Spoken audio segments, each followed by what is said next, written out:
When you play the Game of Thrones, you Subscribe and like. or you die. There is no middle ground. Welcome back to the Grease Goblin YouTube channel. Today's video, we are going to be talking about Tyrion 1, A Clash of Kings.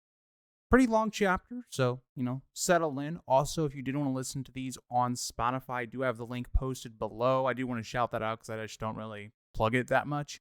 But it is there if you want to listen to these rereads or some of my other series I post on there as well. So consider that if you would like.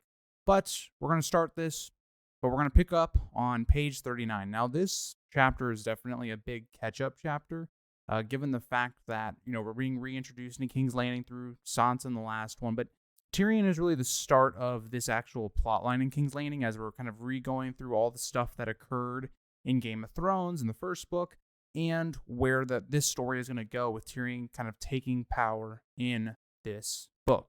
So we start on page 39 with Sir Mandon Moore, and he is, again, described right off the bat as Tyrion is kind of coming up to him as being described as wearing white armor of the Kingsguard, which makes him look like a corpse in a shroud. Even looking at his potential future, as he will die by the end of this book, but it shows him as being kind of a foreboding look for Tyrion, as he is someone that is going to have kind of a weird relationship with Mandon Moore, especially in this book. But Sir Mandon Moore blocks Tyrion's way, informing him that the Queen has given orders that the council session should not be disturbed. It instantly shows where Mandon Moore's priorities are. He's more loyal to Cersei than he is to someone like Tyrion. He even seems to speak slowly as if Tyrion were like a child or slow-witted, repeating the instructions to emphasize the denial of entry. But Tyrion is not going to have it, right? He's going to get right to the point. He presents the letter from Tywin and saying that, he's only going to be a small disturbance, again, using his size to kind of get himself into this council chamber, which is interesting because he's not going to be a small disturbance at all. He's going to be quite a big disturbance. But he needs to present a letter from his father, Tywin Lannister, who is the Hand of the King. He points out the seal on the letter to reinforce its importance. And this isn't enough to sway Sir Mandon, which is crazy to think, right? Here is Cersei, who's waiting for Tywin Lannister to come to the safety of the castle, right? She summoned Tywin back. We learned that in the last chapter with Sansa. And even when a letter comes back with Tywin's response, Mandon Moore is not letting Tyrion go through. Quite weird, showing that Mandon Moore doesn't particularly like Tyrion, nor does he show any loyalty to Tyrion whatsoever. Sir Mandon repeats it again in a small and almost patronizing tone that Her Grace does not wish to be disturbed, showing he is unmoved by Tyrion's authority or the letter contained.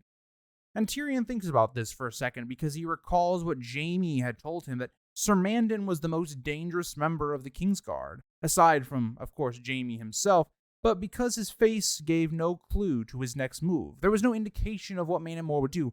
Would Mandon Moore strike Tyrion if he pressed further? What would he do? And that's something that is painted right here because this is going to come up later in this story. Tyrion is wary of the situation, thinking that while Bronn and Timett could easily kill Sir Mandon if things escalated, it would be politically disastrous to kill one of Joffrey's protectors. And not just that, right? Tyrion wants to come into this position feeling kind of in a good position with Cersei, right? Because Cersei believes she's all in this powerful position, so Tyrion has to not look as though he's a threat, right? When you look at the conversation that those two characters are going to have, Tyrion very much comes off as somebody trying to just kind of suck up to Cersei or maybe push her, but show that he's not a threat. They have the same goals. And that's the point of their conversation. And so Tyrion is really not going to want to kill a Kingsguard in his first thing that he does when he gets back to the capital. So he's trying to, again, maneuver this political situation, which is what he does pretty much the entire chapter.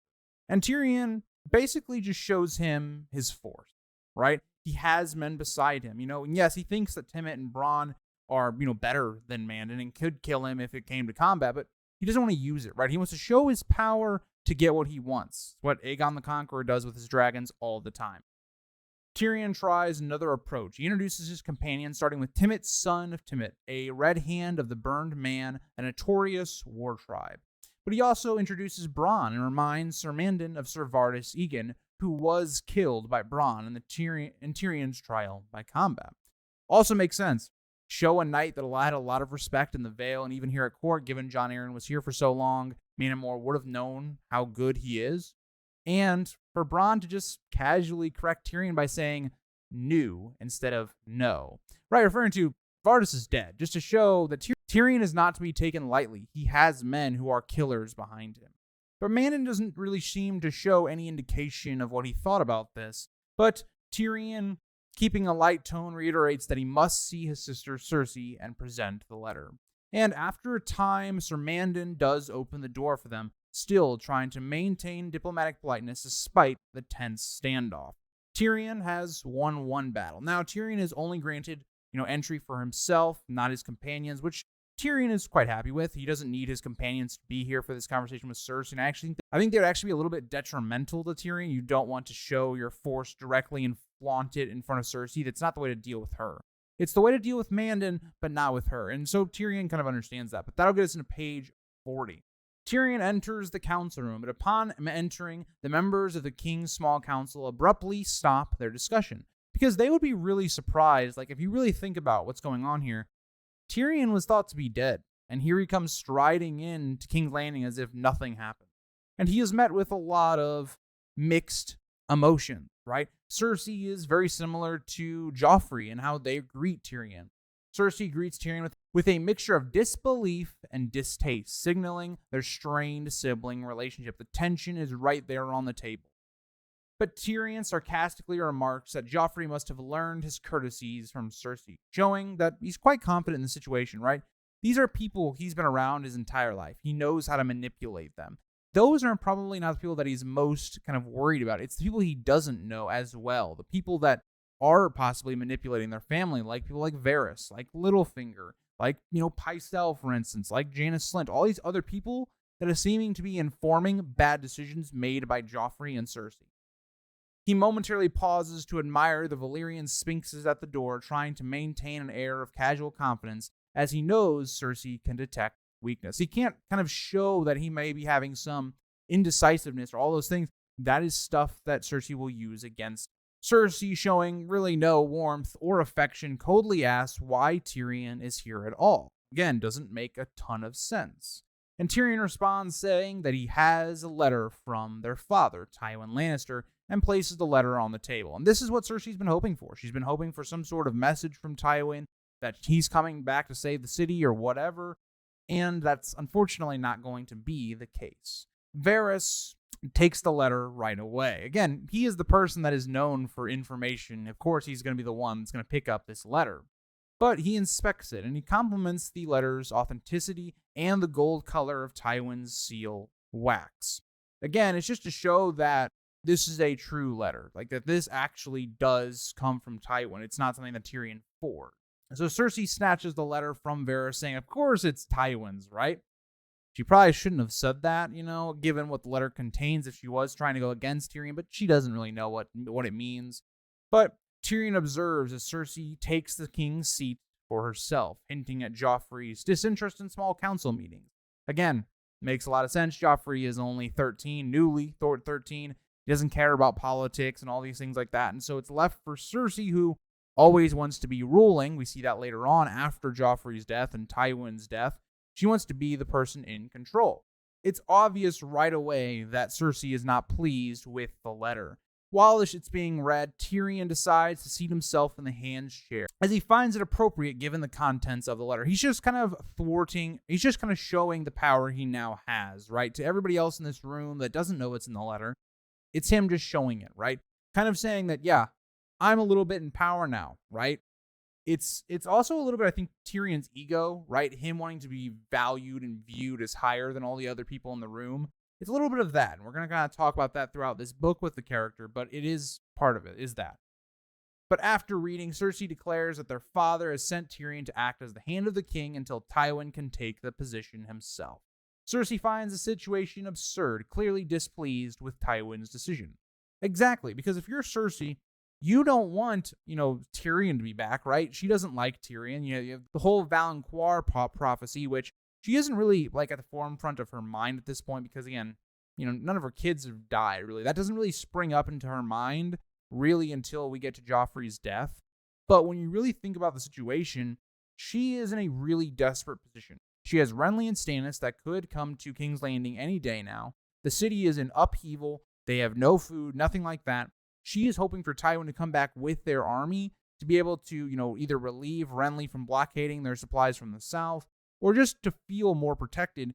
And yet here comes Tyrion, the last person she probably wants to see at this point. And Tywin is showing that he is giving trust to Tyrion to be able to run things here. So it's a lot of things. It's a lot of Cersei's, issues that she has caused in the first book coming up, to bite her. But also then her father showing that he would rather Tyrion rule than really her. It's a lot of that ego that's playing here. But this is met with a couple different responses. Firstly, Pycelle seems to stroke his beard and acknowledge that Tyrion's arrival seems to warrant a welcome, and Janos Slynt also welcomes Tyrion, but he also says more. Because as we saw in the first book, Janos Slynt is not the most competent person when it comes to, in terms of, keeping crime down and all those things. It leads to Renly making a jest that Janos should be fired, more or less, right? And that's kind of what Tyrion's kind of thinking, but he doesn't say it yet. He doesn't want to test the waters just too yet. But he says that the kingdom is in dire need of him due to rebellion, bad omens, and riots in the streets. Which is, again, to Cersei's credit, it is kind of Janos Slynt's job to keep that undertone, right? Keep that in order, right? And Cersei cuts in sharply, blaming Janos for the rioting, as his gold cloaks, the City Watch, are responsible for maintaining order in King's Landing. But Cersei goes from Janos Slynt to Tyrion, as she turns her frustration towards him, suggesting he would be better off serving on the battlefield than in council. And Cersei knows that it's not true, right? Tyrion is not a good warrior whatsoever. She just doesn't want to have to, A, share power, 2, she doesn't like her brother, and 3, it's probably likely that Tyrion would die if he was off in battle at this point. And Tyrion kind of says that, basically. He has already been in battle. He doesn't want to go back into it. It's not what the singers say. It's pretty awful, right? He's more, for sitting in chairs and drinking wine. But he does note that it was better than what he faced at the Vale, and he would, rather be in battle than be, in a sky cell, more or less. And this gets the laughter of Littlefinger, right? Because Littlefinger is somebody that just makes jokes, and he acts like, he's not all that, big shot or anything. And he also is, interestingly, perks up as soon as he hears about the Vale, which he has a common interest in. But he praises Tyrion as a man after his own heart, appreciating Tyrion's wit and practicality. But that'll get us into page 41. But Tyrion himself, he's thinking about all the different people that he is going to have to battle for power with here. And I talked about them already a little bit. Varys, Pycelle, Janos Slynt, Cersei, all these different characters. But the one thing that's interesting is the Vale. Because Tyrion was imprisoned because they thought that, or Lysa specifically thought, that he had killed her husband and then also had attempted to kill Bran, which we know that that's not true.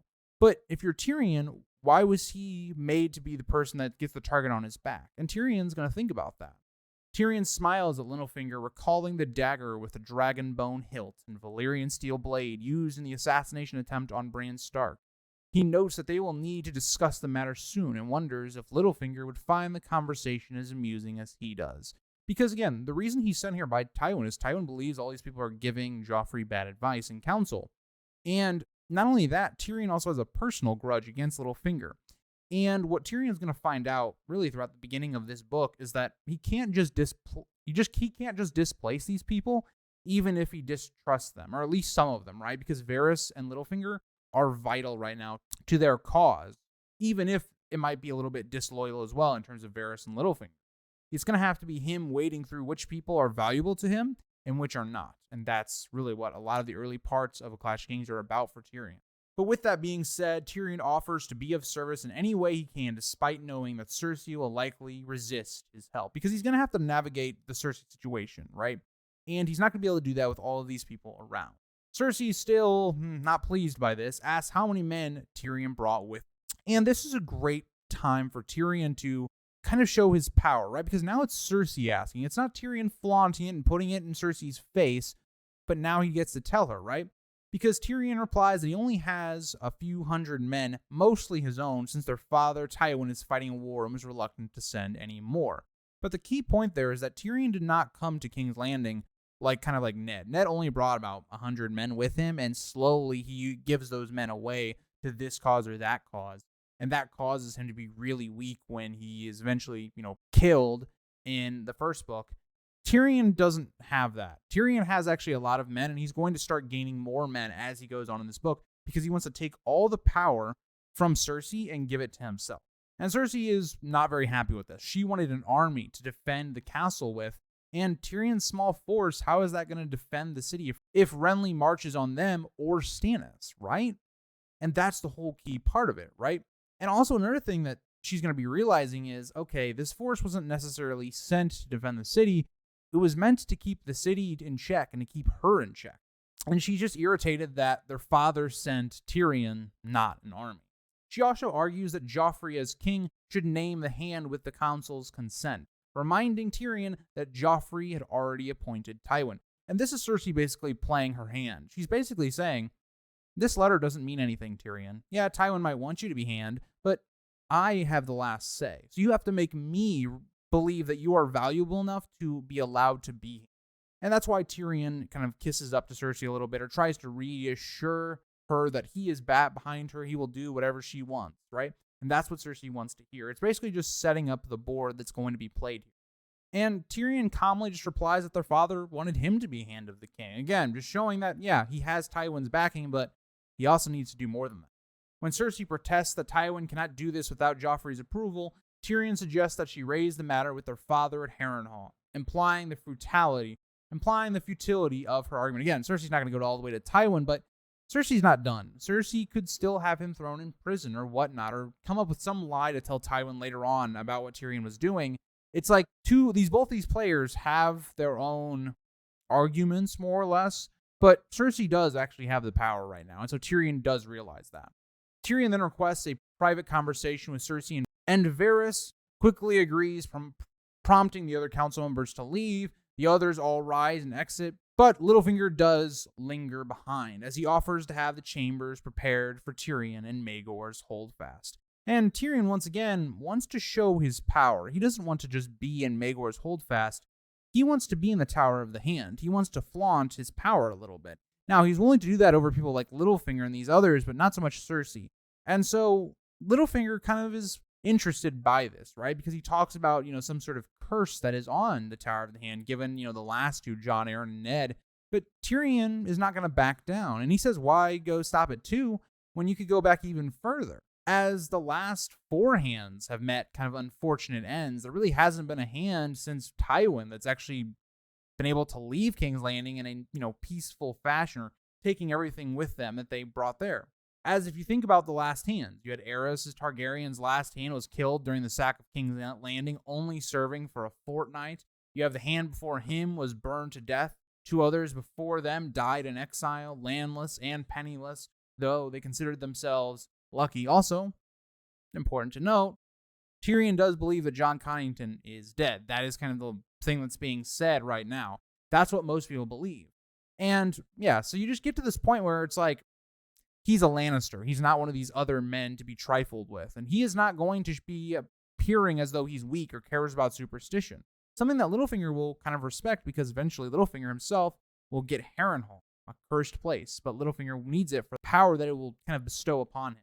So getting into page number 42, Littlefinger's response to Tyrion's mention of the cursed Tower of the Hand, joking that he would rather sleep in a dungeon. And what I think is interesting is that you look at the role of, the Hand of the King, it always seems to end up in the dungeon. Tyrion is going to be in the dungeon in the next book, but Tyrion, thinking privately, muses that Littlefinger may indeed end up in the dungeon someday, but replies with a clever remark about being small enough to avoid the tower's curse.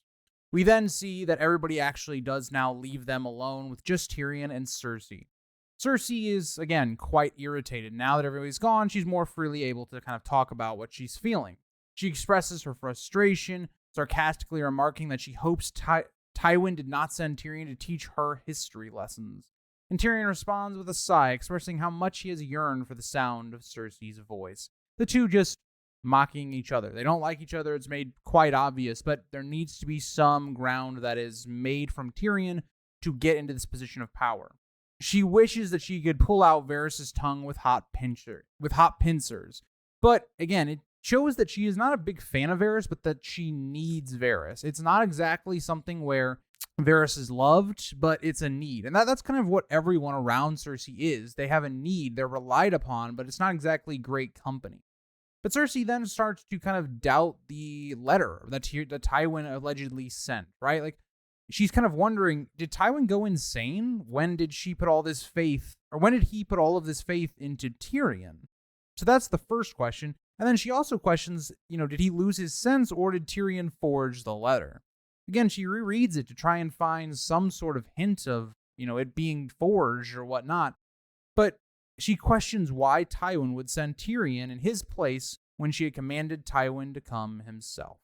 Cersei, who is not a big fan of letters and papers that go against her, crumbles it up in her hand and reminds Tyrion that she is Joffrey's regent and had sent a royal command to her father. And Tyrion points out just bluntly, like, yeah, that's nice and all, but you're not the person that has power right now for the Lannisters. It's the person that has the army, the person that actually funds the Lannisters, which is Tywin, right? Cersei can't really command Tywin to do really anything. And so he straight up just ignored her, and that's what Tyrion says. And he also reminds Cersei that this isn't the first time someone has defied her, given a lot of the things that have come out about Ned's death and all of that stuff. Cersei becomes a little bit more angry. Visibly, she's not being able to hide the emotions she's feeling. And for Tyrion, this is good, right? Because he's manipulating her emotions, right? Letting her get angrier so that he can then manipulate that. And Cersei threatens to claim that the letter is a forgery and to have Tyrion thrown in a dungeon, implying that no one would dare defy her if she took such action, which Tyrion acknowledges, right? Like, Cersei still has the power. Tyrion has not had enough time to sway power against her, get the gold cloaks on his side, any of those things. Cersei could quite easily, beat Tyrion in this game, right? So Tyrion has to kind of walk on thin ice here, what he kind of talks about. He thinks about his precarious position, but Tyrion agrees with Cersei, but subtly reminds her that their father, Tywin, the one with the army, would not ignore such a move. But I think Tyrion is overstating his position, in my opinion. I think this is a very vague threat because I don't think Tywin particularly likes Tyrion. Tyrion is a tool that Tywin is using right now. And so I think Tyrion is overstating like his actual like relationship with Tywin and what power that he has with Tywin. It's a very loose backing, in my opinion. He asks Cersei why she would want to imprison him in the first place. He has come all this way to help her. Cersei, still angry, tells Tyrion that she doesn't need his help. She has commanded their father's presence, not his. So what does Tyrion need to do now? One, he has to show that he's not a threat, which he's trying to do, but he also needs to show that he is valuable, right? That he can use his brain to help her, govern the city and govern the realm. But Tyrion understands Cersei's true feelings. She's not exactly worried about Tywin. Well, she is, but she's more worried about Jaime, right? We don't ever actually get to see Cersei's reaction to Jaime being caught in book 1 because it happens so late in the book. So this is the person that is her, quote unquote love. Now, something we're going to talk about a lot with this is Cersei's love with Jaime is more narcissistic than it is actually a love. It's more because Cersei reminds her of herself. It's kind of how I view Cersei and Jaime's kind of relationship. But Tyrion knows Cersei too well. He knows her emotions. Her, noting the mix of rage, fear, and despair on her face. She has a lot of emotions in a high-stress situation. And Tyrion uses this, her vulnerability towards Jaime, to kind of get on her good side.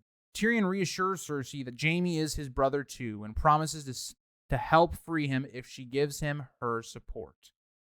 And Cersei is not bought in yet, but this does get her to question things. What is Tyrion talking about? She's very doubtful. She demands to know how Tyrion plans to accomplish this. It seems hopeless, right? You just killed Ned Stark. Robb and Catelyn are not just going to give up Jaime.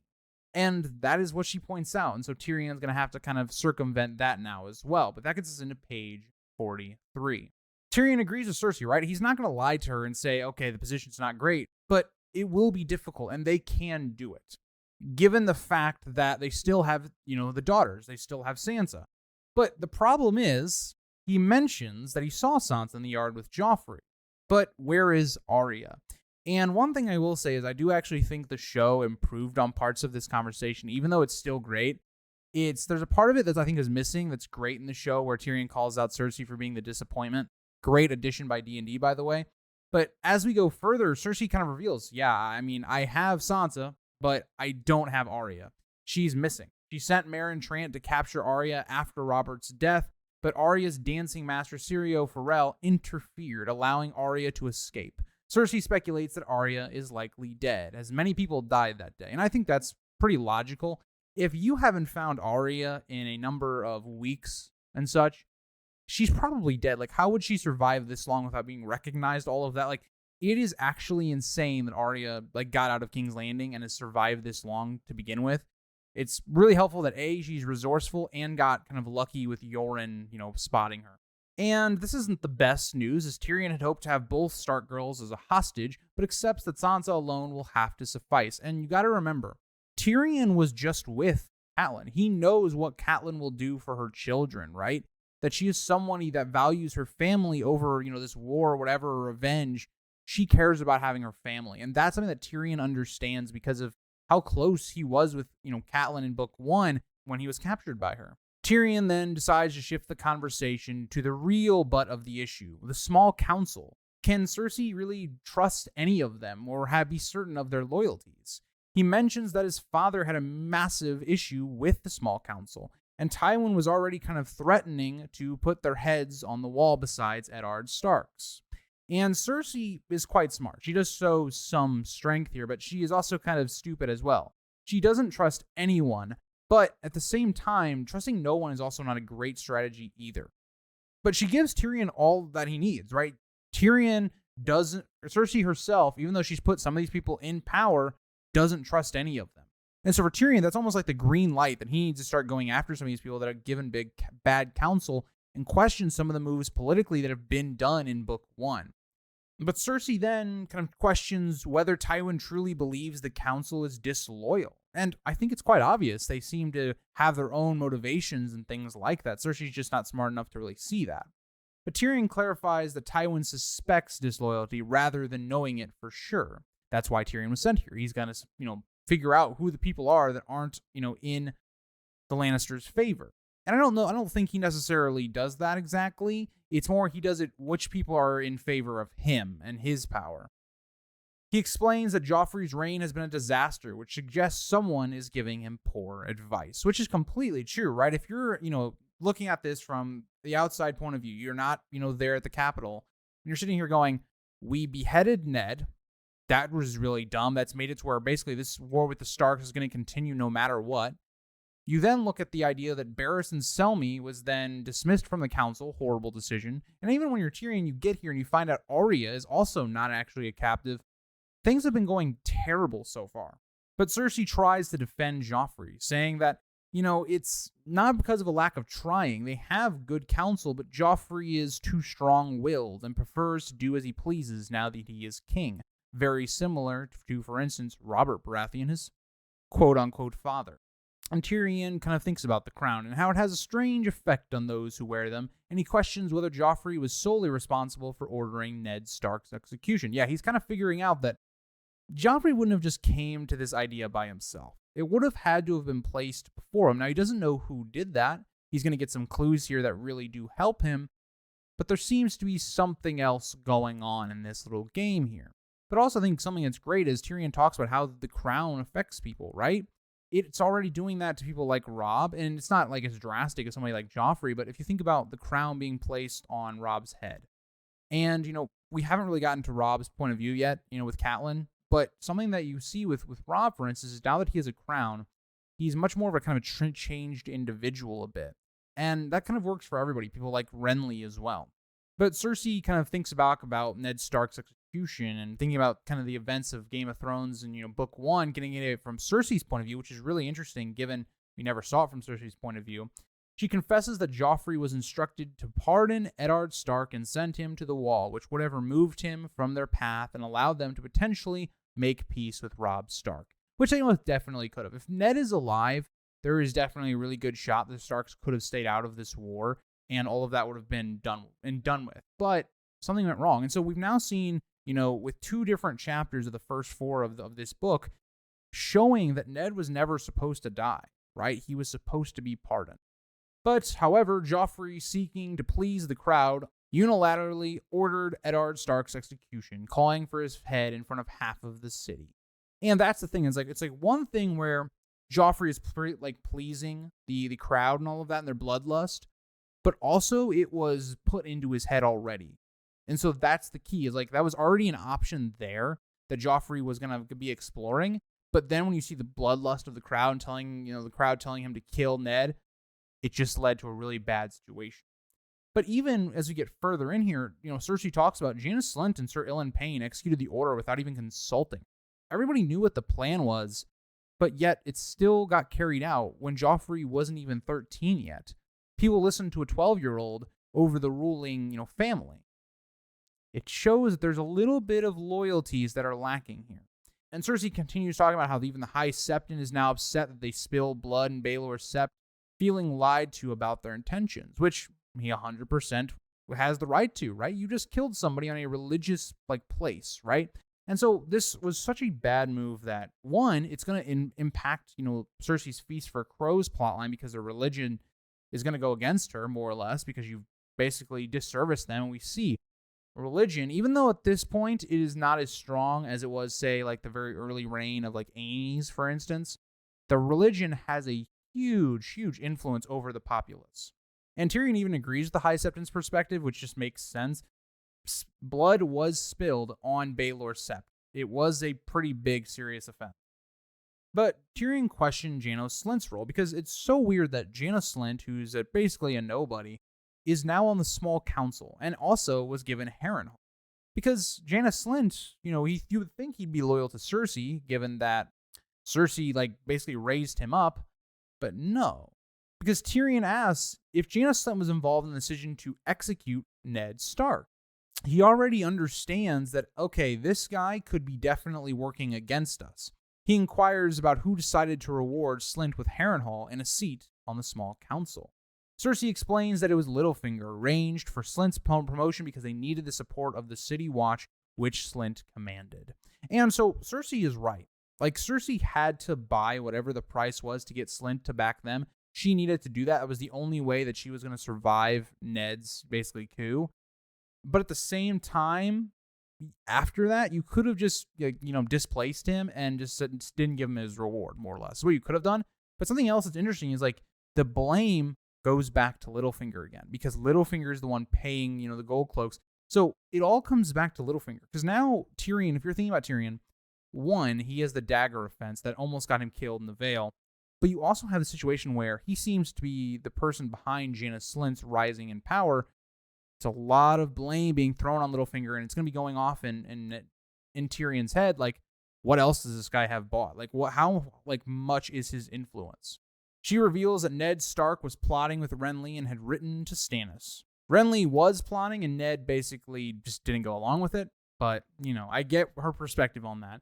But she is 100% right that Ned was offering the throne to Stannis. They were on the verge of losing everything, and Sansa's betrayal of her father's plan helped them prevent disaster. And that's the thing. Sansa going to Cersei and revealing what Ned was doing, it was kind of like a final dagger in Ned. And I talked about, extensively Ned's position in the last book. But, when it got to a certain point, Ned couldn't do anything. His moves didn't matter. He was already screwed. But Tyrion's even surprised by this because really Sansa betrayed him? That seems really weird given that, he just met Sansa and he recalls her always seeming like a sweet and kind of innocent and courteous child. How did she go from that to betraying her father? And that's going to get us into page 44. Cersei explains that Sansa was deeply in love with Joffrey and would have done anything for him, but that changed when Joffrey beheaded her father, Ned Stark, and called it mercy. Yeah, obviously. Obviously, as soon as you kill somebody's father when you promise not to, they're not going to like you very much. And Tyrion remarks on that. Joffrey has such a great way of winning the hearts of his subjects. Just showing that Joffrey's kind of an ass. Just what it is. But then Tyrion goes to the next issue. Because now, okay, the Joffrey stuff, whatever. But you're figuring out who was behind all those things. And so when you get to Barristan Selmy's dismissal, you're going to have another issue, right? Because Tyrion asks if it was just solely Joffrey's idea or was it somebody else to dismiss Sir Barristan from the Kingsguard. And Cersei kind of explains that it was a multitude of things. Like, yes, Joffrey wanted someone to blame for Robert's death. And then also at the same time, you have Varys suggesting that Sir Barristan be removed. And to Cersei, it kind of also seemed like a good idea because you could get, Jaime to be the commander of the Kingsguard, which seems like a good move. You would get him onto the council. But it kind of backfires when you really think about it, right? And, there was a multitude of things. Also, within the Kingsguard, you also get the Hound, who is loyal to you right now, so you just get another sword in a very high place. But they didn't think about the flip side of that. And you even think about what Cersei offers, like, a land and a tower house, which she believed was more than the useless old fool deserved. And boy, if you think Barristan is useless and old, you are not somebody that is great at judging characters and how useful they can be. Because Tyrion's going to basically go on and go, are you serious? Barristan is no fool. Again, he is one of the last two Kingsguard from Aerys's, reign. He's one of the greatest knights of all time. And you dismissed him just like some regular old knight.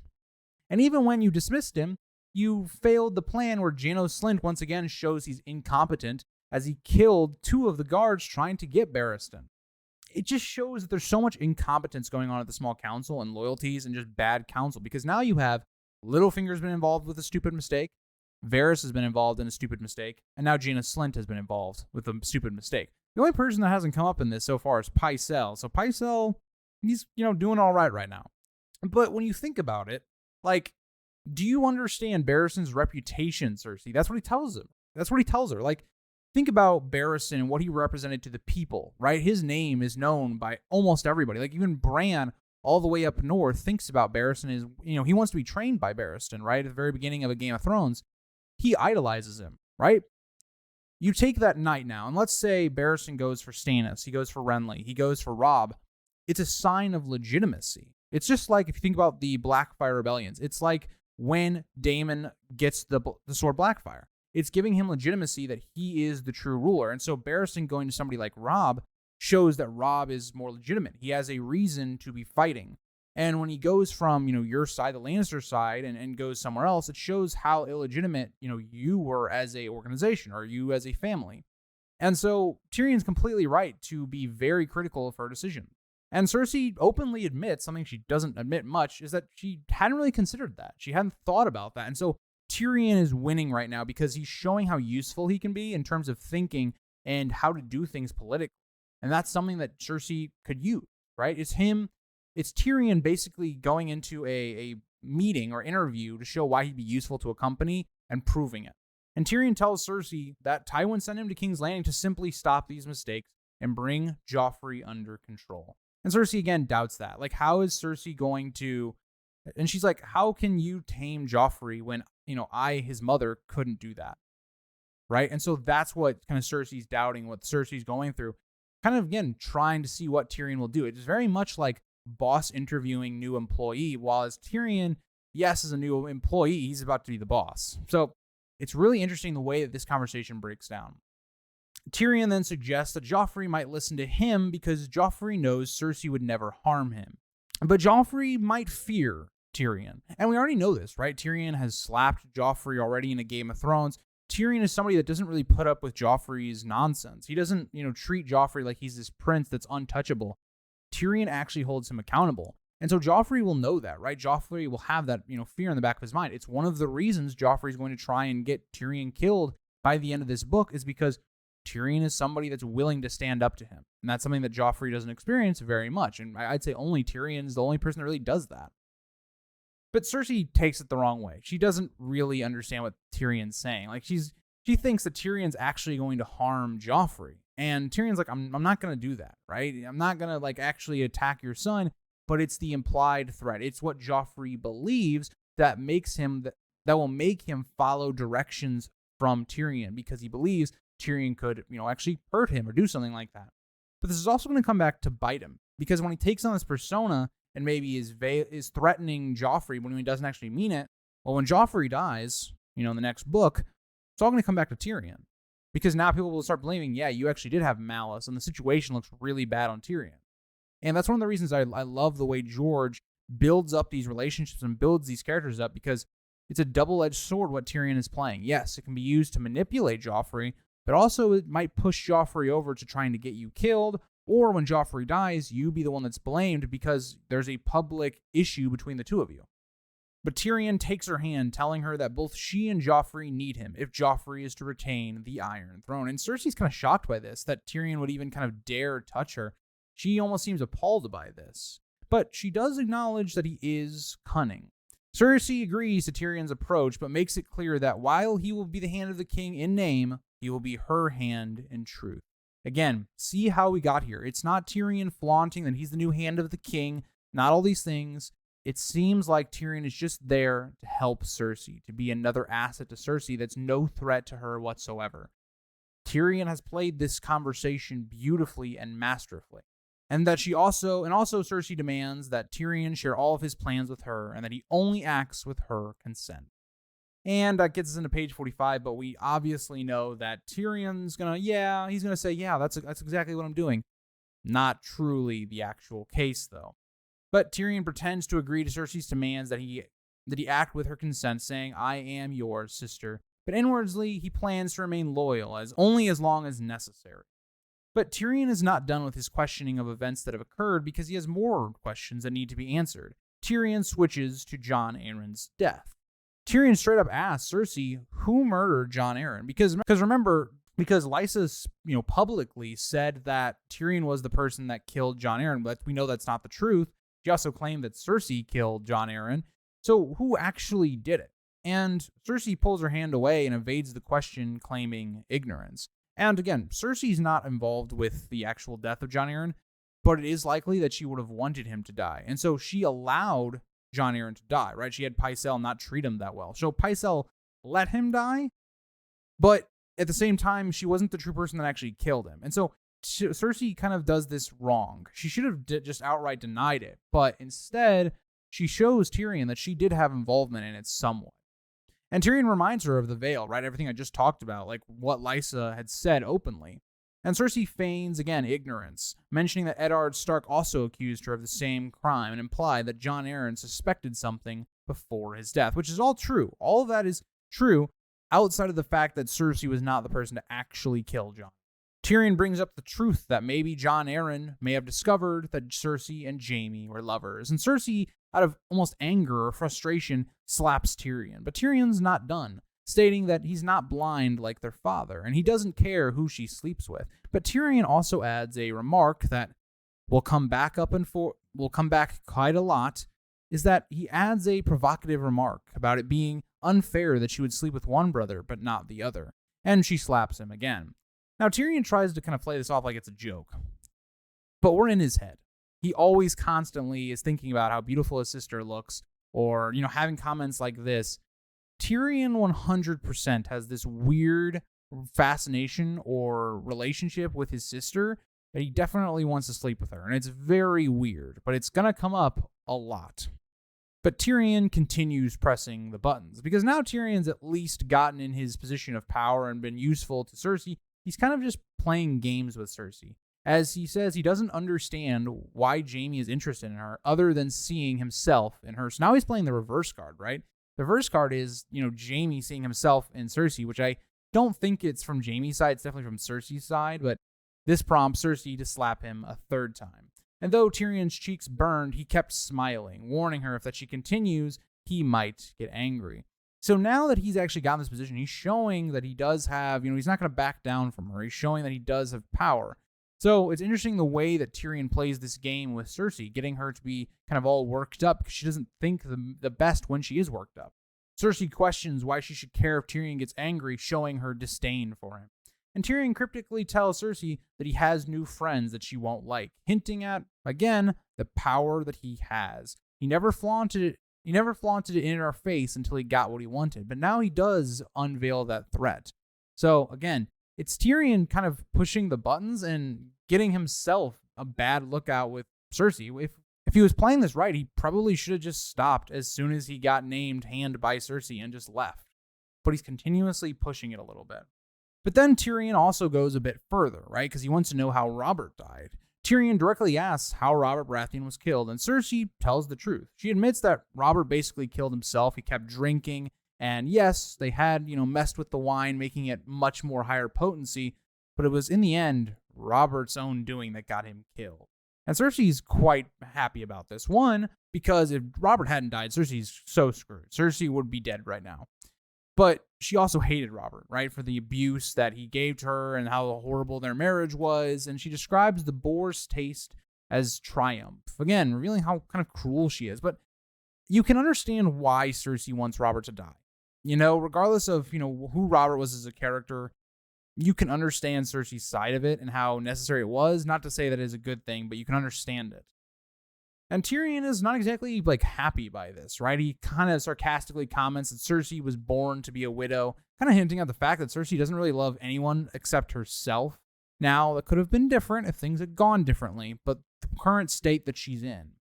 And he also kind of thinks in his head he actually did like Robert Baratheon. And again, the reason why, for one, Robert hated Cersei, but two, the two are quite similar. They like to drink, they like to, jest and all these things. The two are actually quite similar, so I could see them getting along really easily. But Tyrion then decides it's time to leave. He awkwardly climbs down from the chair, ending the confrontation. That gets us into page 46. Cersei then frowns and insists that Tyrion cannot leave without telling her how he plans to free Jaime. And Tyrion just doesn't really have a plan right now. He basically says he's going to think on it, right? He doesn't have the plan now, but let it sit a while. Let him think and he'll figure something out. But he does express a desire to ride through the city to get a sense of how they're going to protect the city, right? How is the actual climate of the city? Are we getting a lot of food in? All these things. Before leaving, Tyrion asks Cersei, though, to ensure no harm comes to Sansa Stark. It seems glaringly obvious. Don't lose our only other hostage that we can use to our benefit. Very simple. And it should be protecting from Joffrey specifically. But yeah, Tyrion then exits the council chamber and nods at Sir Mandon, moving through the long hall with Bronn joining him. He inquires about Timett, who just is missing. He doesn't like to guard. People, of the mountain clans are not built for just watching doors and things like that. So you can understand him leaving. Tyrion then asks for Bronn to basically go settle them down because he wants all of his forces, next to the Tower of the Hand, next to where he is going to be staying, and to make sure they don't get into a bunch of fights. Bronn asks if Tyrion needs an escort, but he says no. He wants to see basically how the Lannister guards are doing. And he's going to call on them to see if their loyalty is still to Casterly Rock and not to Cersei or Joffrey. He wants to take Cersei's power base and turn it to himself. Turn the Lannister guards to him. Turn, the gold cloaks to him. It's all kind of the starting of him gaining all the power over Cersei. About an hour later, Tyrion rides out from the Red Keep, flanked by a dozen Lannister guards in crimson cloaks. And as they pass under the portcullis, Tyrion notices the rotting heads mounted on the walls of all of the Stark men that were killed and orders Captain Vylar to have them taken down the next day to be cleaned by the Silent Sisters. And Vylar, you can understand why he has hesitancy. Joffrey specifically wanted those up there, and he wanted those to stay until he got the rest of the heads, Robb, Stannis, and Renly's up there. But you got to think about this. This is again, when that was being ordered, a 12-year-old telling you to do these things. Surely we cannot be ruled by a 12-year-old doing all of his things, having all of his fantasies kind of carried out. And that's what Tyrion literally tells Vylar. It's he's 13 right now. Are we really listening to Joffrey? Then he also does then threaten him a little bit as well, vaguely saying if he doesn't listen well, his head might end up there as well, which is interesting. Again, think about the way Tyrion goes about this business and why I don't think it's necessarily the best approach, even though it is successful, is that you're going to make enemies that way. You're going to make yourself out to be very kind of cruel because you're always threatening people and things like that and using your power and asserting it over people. It's something that Tyrion doesn't notice until kind of it's too late. But at the same time, you can't blame Tyrion because people only are going to view him two ways: as the funny little man that nobody should take serious, or this persona he's built up as the imp that he tells to Jon, right? Use it as armor. Vylar, after being threatened, assures that he will see it done and taken down. And Tyrion acknowledges very happily that he's basically won the Lannister guards to his favor. Tyrion then rides out, initially claiming he intended to assess the city. However, he quickly realizes he is dissatisfied with what he observes. Again, the streets are dangerous. They're not very safe. There's no food really coming in. It's kind of a breakdown of the entire social order right now. There's even a naked corpse just lying in the gutter. Just shows how bad of a place King's Landing has come, especially in the slums of the area. He also sees guards going in pairs, which again shows a very dangerous area. The markets are filled with ragged men selling their belongings, highlighting again poverty and desperation. But the other thing that he also sees is he sees, outside of all these shops and all of these, bakers and all these things, they have guards now there because you don't want to get stolen from. When your, product becomes so rare that people are having to spend like all of their money just to get a loaf of bread, you're gonna need men to provide some sort of security. It's more beneficial to get security than get robbed. He also notices there are an absence of farmers selling food because no food is coming into the capital. Prices for food had gotten excessively high, and people were getting so desperate they were selling rats. Not great.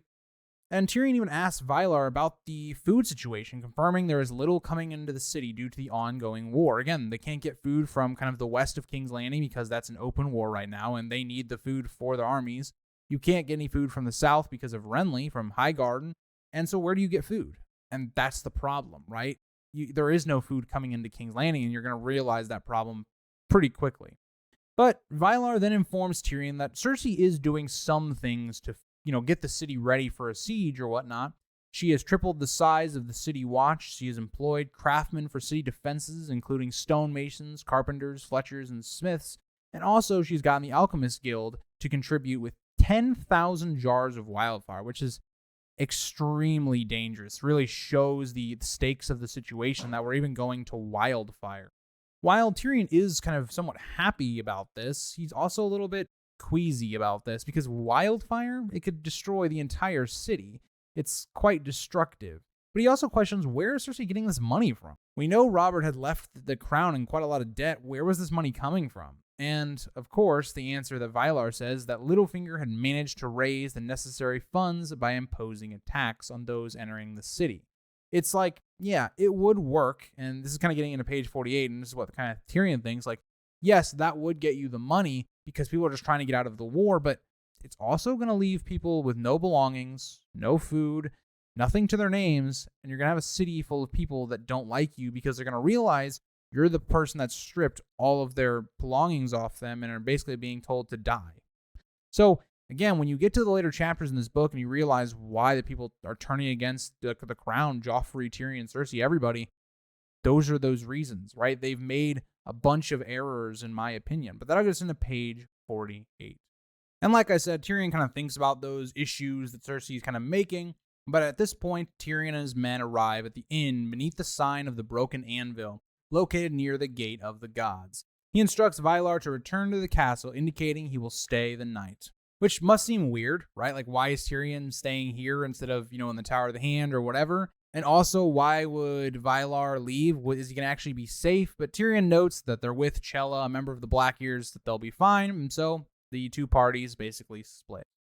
Tyrion enters the inn's common room and is greeted by the sounds of laughter. He recognizes Chella's distinct chuckle and Shay's lighter laughter. Shay is sitting at a table with some Blackears and a plump man, initially thought to be the innkeeper. We know that this is not going to be the innkeeper, but it's quite interesting the way that Varys has already tracked down, interesting people around Tyrion's life, realizing the new player has come to the throne, and he's already getting himself accustomed to Tyrion. The plump man turns out to be Lord Varys the eunuch. Tyrion is surprised to see him and questions how he found them so quickly. Varys claims he was eager to meet Shay, which surprises Tyrion. Shay enjoys the attention and playful, acknowledges her youth. Again, Shay doesn't understand what's going on right now. Tyrion does. Tyrion was betrayed. Somebody talked and said that, yeah, Tyrion was bringing this person with him to court. How could that have gotten out so easily? Was it the innkeeper? Was it, his own men? Who got this information to Varys? Which is all interesting. It's going to show why Varys is so hard to get rid of because he has so much information that he can use, whether that be for you or against you. And Tyrion's kind of already mad, right? He was just coming back to get some alone time with Shay and all of this stuff, and here he's going to have to, again, continue the political battle against Varys. Shay recounts Varys' compliment about Shella's earrings made from the ears of vanquished foes, which is kind of crazy. To which this annoys Tyrion, particularly how she addresses Varys with a tone of respect that he reserves for their more intimate moments. And it's another thing where it's like Varys is kind of intruding on Tyrion, and Tyrion knows that. And so Tyrion is just kind of annoyed, right? Shello then kind of explains that the true bravery lies in leaving a man alive to face the shame of defeat, which allows the defeated to redeem themselves. This conversation kind of very brutal, hostile, kind of shows you the mountain clans and kind of their ways. They are just a very brutal people. But that'll get us into page 49. Varys then asks Tyrion if he will take some wine with them. And Tyrion does take some wine as he seats himself next to Shae. But he understood what was happening. He understood that Varys was sending a threat to Tyrion. And Tyrion understands that, Varys is basically just sending this message that, yeah, you tried to hide her, but I find out. And how is that actually going to go for him? Varys then kind of talks about the Gate of the Gods, which doesn't really matter too much in the long stakes of this conversation, but I thought it would be interesting to know. But Tyrion already thinks in his head, like, don't even bother with this gate. Because, again, she's not going to be somebody that's going to be living, with Tyrion or whatnot. She's going to have her own little place. But it's not really in Tyrion's, Tyrion wants to get done with this, right? He wants to have his way, so to say, with Shae and get this over with. And also, he's tired of Varys, really. But Varys then even goes a little further, telling, Shae to be careful. King's Landing is not wholly safe these days. I know the streets well, and yet I almost feared to come today. Alone and unarmed as I was, lawless men are everywhere in this dark time. Oh yes, men with cold steel and colder hearts, which is again meant to represent that Varys has power. Varys could have her killed or give some information to somebody that would want her to be killed, like Cersei, for instance. It's Varys kind of showing his position to Tyrion, really, right in the middle of this, and Shae not picking up on any of it. And Shae makes a joke about this, saying Shello will protect her and all this stuff. And Varys is, telling Tyrion that he should take care of her if I were you. And Tyrion says he will, and he will basically threaten to kill any one of them if they stand to even try. But Varys decides at this time to take his leave. Varys then tells Tyrion that he will leave you, but he only wished to welcome Tyrion and that he was pleased by his arrival. We have dire need of your counsel, and asks him if he had seen the comet, which will get us into page 50, but Tyrion, once again, does not respond the most kindly to Varys, saying that, yeah, obviously, he saw the comet. He has eyes. But Varys says that this seems to indicate the bringing of fire and blood. Again, just a nice little wink to him supporting the Targaryens, which Tyrion will find out later on in the story. But Varys then presents a riddle involving a king, a priest, and a rich man, each trying to persuade a sellsword to kill the others. And this is great because it instantly goes into what Tyrion's been trying to do the entire chapter. It's kind of showing where does power truly reside and how men view that differently.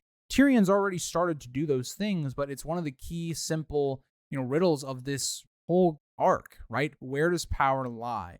But after this, Varys leaves, and Shella and Shae interpret the riddle, with Shella suggesting that the rich man would survive, showcasing the different perspectives, right? Because some people would look at this question and go, well, yeah, this person's going to win or this person's going to win. It's what do people value? Do people value being religious and going to the priest? Do people value their oaths and loyalty to the king? Or do they value getting money? It's the exact idea that kind of Jaime talks about with his oaths, right? How you can't follow through on one without breaking the other. And Tyrion even thinks about this and knows that it's much more complex than that. It's where does the sellsword actually put his value in? As Tyrion has longed for Shae, again showing how that personal attraction, the relationship is growing more than kind of what initially began.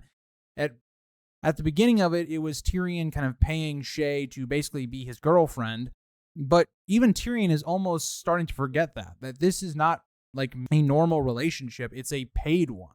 And Tyrion even reflects on his father's authority and, how he wasn't supposed to bring Shae to court, but he did so out of defiance, but he wasn't going to push it. He wasn't going to, bring Shae to the Tower of the Hand or any of those things. And Shae, and this is basically where we see Shae and Tyrion start to have sex, more or less. And Shae even plays with him, saying, okay, when you're in the Tower of the Hand late at night, you're going to want me, more or less. And it again shows, it's one to show that, yes, Tyrion lusts after Shae quite a lot, but it also to show that Tyrion is quite alone. He has no people he truly considers to be friends or allies. he has people he pays for, or people that he, are following him because of this reason or that, but nobody that truly follows him because they care about him. And that's the one thing that drives Tyrion insane over both of these two books. It leads him to make bad decisions and do bad things. But that'll get us into the last page of the chapter, page 51. But then we do see Tyrion and Shae, have their encounter, their sexual encounter. I'm not going to describe it out to you guys because I'm not George R. Martin and be very uncomfortable with you guys. But more or less, the part of this that is important is that kind of towards the very end of this, Tyrion, realizes he's a fool, right? You paid her. Don't you remember Tysha, what happened there? This is not, Shae loving you. It's you're paying her. And so that's the whole conflict that drives their relationship, is that more and more as this goes on longer, Tyrion will start to forget that. He will start to not understand what this relationship is. Shae only cares about him because of money and because of things that, she can benefit from with being with him. But then Shae asks him, what are his intentions as Hand of the King? And Tyrion reveals his desire to enact justice, which is quite weird, right? Because with all of the people around him, none of those people have those motivations, which makes Tyrion stand out. But when you think about some of the actions he's going to do in the future, are they really for justice? Or is it to make Tyrion feel better? Is it for Tyrion to have more power himself? Justice maybe be what he thinks he's doing, but is it truly what he's doing? That's where it's a little bit, not as much. But that gets us to the end of the chapter. So again, thank you guys for watching the video. If you've gotten this far, or you're listening. Again, if you do want to listen to these on Spotify, go ahead and check that out. Also, I hope the audio quality was a bit better in this video. I'm still playing around with it. I'm using a new software to record my audio. Just been a very challenging, given I'm now in the basement and I'm not in a very soundproof room anymore. I'm not carpeted or having stuff that blocks the walls. This is a very echoey room, and so I'm trying to combat that in certain ways and all of that. But yeah, I hope it was better for you guys, and I'll see you guys in the next one. Bye, guys.